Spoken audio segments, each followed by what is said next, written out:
नमस्कार, मी वंशिता जाधव आणि आपण पाहताय स्वराज लाईव्ह। करंजगाव शाळेतील विद्यार्थ्यांचे केंद्रस्तरीय स्पर्धेत घवघवीत यश।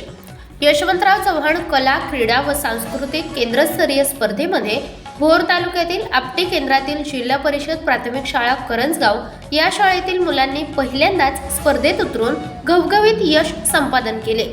यामध्ये इयत्ता पहिलीतील वेदांश गायकवाड यांनी लिंबू चमचा स्पर्धेत द्वितीय क्रमांक, इयत्ता दुसरीतील सुयश मळेकर याने वेशभूषा स्पर्धेत तृतीय क्रमांक, इयत्ता तिसरीतील श्रेया गायकवाड हिने वक्तृत्व स्पर्धेत तृतीय क्रमांक, तर इयत्ता तिसरी व चौथीतील स्वरा मळेकर, श्रेया गायकवाड, स्वरूप मळेकर व ऋषिकेश कांबळे यांच्या गटाने कविता गायन स्पर्धेत तृतीय क्रमांक पटकावला। सौ प्रीती जगताप मॅडम यांनी मुलांना मार्गदर्शन केले। पालक व ग्रामस्थांनी मॅडमचे व मुलांचे खूप कौतुक केले।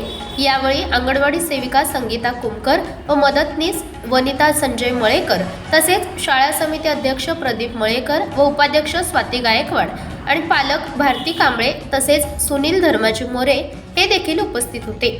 स्वराज लाईव्हसाठी पुणे जिल्हा प्रतिनिधी तथा उपसंपादक दीपक पारठे, भोर, पुणे। चॅनलवर जर नवीन असाल तर चॅनलला सबस्क्राईब करा। व्हिडिओ आवडल्यास व्हिडिओला लाईक करा आणि शेअर करायला विसरू नका। धन्यवाद।